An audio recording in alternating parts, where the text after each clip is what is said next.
sehingga ayatnya mengatakan dia adalah wanita ahli surga. Jadi kalau ibu mau masuk surga, beramallah ibu seperti amalan Ummu Muti'ah. Jumpa dia di bawahnya satu anaknya si Hasan. Ketemu rumah biasa aja, sama kayak rumah orang lain. Assalamualaikum, waalaikumsalam, saya Fatimah, anakmu senang Muti'ah. Didatangi oleh keluarga Rasulullah SAW. Udah, kemudian Muti'ah minta izin agar masuk ke rumah. Karena kalau kita ada di rumahnya biasa aja, gak ada yang istimewa. Tapi apa jawaban Muti'ah? Mohon maaf Fatimah, pesan suami saya gak boleh masukkan laki-laki ke dalam rumah. Karena Fatimah datang bawa anaknya Hasan, anaknya masih kecil. Terakhir kecewa Fatimah, dia kecewa karena belum masuk ke rumah. Besok datang lagi Fatimah, insya Allah saya akan minta izin kepada suami pulang Fatimah. Besok datang lagi. Kali ini hari kedua datang bawa dua anaknya. Hasan dan Husin, anak balita.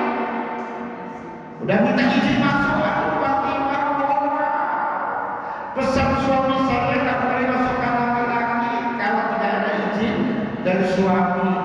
Kalau kemarin si Hasan sudah diizinkan, tapi si Husin belum dapat izin, mohon maaf. Padahal masih anak-anak. Balik lagi, besok datang lagi, dia datang lagi ketiga. Alhamdulillah ada di bawah. Diizinkan masuk, kita tengok Fatimah rumahnya biasa-biasa aja. Gak ada istimewa. Komunikasi ngobrol Fatimah dengan Ummu Muti'ah biasa-biasa aja. Menjelang siang, Ummu Muti'ah masak. Biasalah untuk mempersiapkan makan siang. Selesai masak, karena ada tamu, itu masuk masakan itu disediakan di ruangan tamu. Di situ ada baskom yang berisi air, ada handuk kecil, ada sayur, lauk pauk, nasi, dan yang paling sudut itu ada pecut. Kalau apa namanya? Pecut itu apa? Campur. Tahu lah Bu ya? Kalau main kuda kepang itu kan ada aturan campur. Ditanya sama Fatimah, ini air untuk apa? Di baskom. Ini air untuk membersihkan debu yang lengket pada suami saya. Saya bersihkan sama ini karena suami saya pulang kerja kulitnya itu berdebu, kerja kasar. Lauk ya salah makanan. Kemudian ini yang ujung, ini pecut untuk apa tuh? Fatimah, ini campur setelah makan. Saya bilang ke suami, andai saja masakannya tidak enak, kurang asam garamnya, nah ini pecut saya siap menerima sanksi. Ibu bisa, Bu, ada pecut di rumah.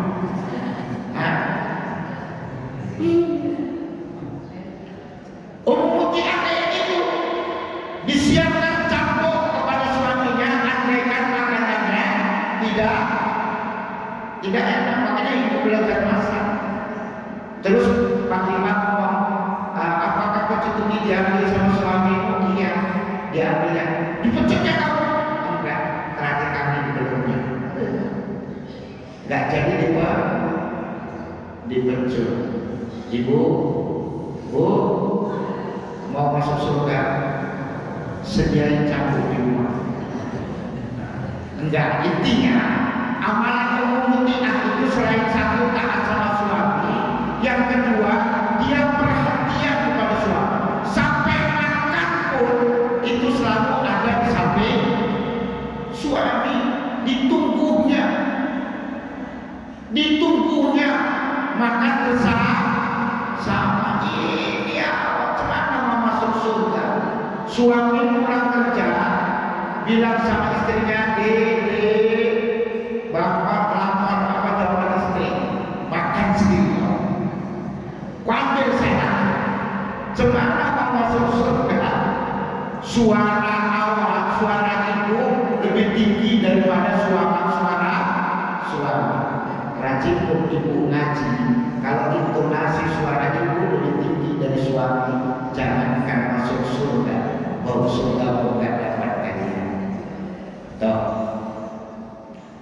Yang pertama, orang yang rajin sholat. Yang kedua, yang ketiga, orang yang akan mendapatkan syafaat yaumul qiyamah nanti adalah as-siyam wal Qur'an, yaitu orang yang rajin berpuasa dan rajin membaca Al-Quran. Mudah-mudahan insya Allah kasih kesempatan kita dapat hadir di bulan suci Ramadan 1447 Hijriah. Ada amalan yang istimewa di bulan suci Ramadan itu. Seluruh kebaikan kita Allah lipat gandakan, maka itu bulan istimewa. Semua apa yang kita kerjakan Allah lipat gandakan amalan kita. Sholat fardu Allah akan lipatkan 70 kali kenikmatan. Umrah di bulan puasa sama pahalanya seperti menunaikan ibadah haji. Ila siyam, kecuali puasa. Puasa itu untukku dan aku yang akan langsung membalasnya. Beda orang yang berpuasa, Allah tidak lipatkan pahalanya, tidak seperti ibadah-ibadah yang lainnya. Ternyata orang yang rajin puasa, langsung puasa itu akan memberikan syafaat kepada kita. Tapi jangan lupa, ibadah puasa itu tujuan akhirnya adalah la'allakum tattaqun, membentuk pribadi kita menjadi orang yang bertakwa. Orang yang bertakwa itu bapak dan ibu, ketika beramal, amalannya itu punya pengaruh kepada dirinya untuk senantiasa menjadi orang baik. Orang yang rajin sholat ini, ibadah sholat ini punya pengaruh kepada dirinya untuk mencegah perbuatan kejian. Bukan. Nah, ibadah puasa yang kita kerjakan itu punya pengaruh diri kita untuk menjadi yang lebih baik lagi. Jadikan ibadah puasa yang kita kerjakan itu betul-betul puasa yang berkualitas. Maka Nabi katakan orang yang puasa itu seperti dua binatang. Nabi umpamakan binatang yang pertama seperti binatang ular.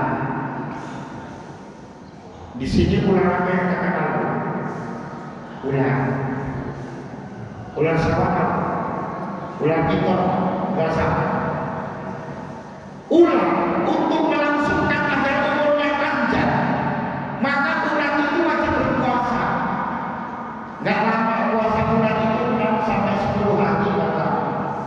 Tanda-tanda ular sukses berpuasa itu berganti kulit, ganti sisik. Tapi kita tengok Nabi yang ular sebelum dan sesudah puasa, apakah ada perubahan? Sebelum puasa dari segi namanya ular sawah, dari segi makan yang dimakan ular piton, ular sawah itu tikus, ayam dan masuk anggur. Dari segi jalan ular apa? Di mana Pak? Jalan ular, melambat dari waktu dari segi wajah ular sawah puasanya 6-10 hari sukses berganti kulit. Nah setelah puasa, apakah ada perubahan yang terjadi sama ular? Kita lihat dari segi namanya, ada perubahannya? Enggak, tetap namanya ular sawah. Dari segi wajah, ada perubahannya? Enggak, masih tetap wajah ular. Dari segi jalan, masih berubah apa? Enggak, masih. Dari segi makanan, ada perubahan enggak? Enggak ada, tetap makan tikus, makan ayam. Jadi orang yang rajin puasa tapi tidak ada perubahan dalam dirinya, berarti puasa ular. Sebulan kita puasa tapi tidak ada perubahan dalam diri kita, berarti puasa ular. Nah, jadilah seperti binatang yang kedua kata Nabi. Apa itu? Binatang ular. Ular itu ingin melangsungkan agar umurnya panjang, maka dia juga wajib berpuasa. Puasa ular dalam beberapa referensi yang kita baca lamanya 2 sampai 3 minggu. Lebih lama kita puasa Ramadan 4 minggu. Seyogianya kita lebih baik daripada ular. Kita tengok ular sebelum dia puasa, dari segi namanya ular, dari segi makan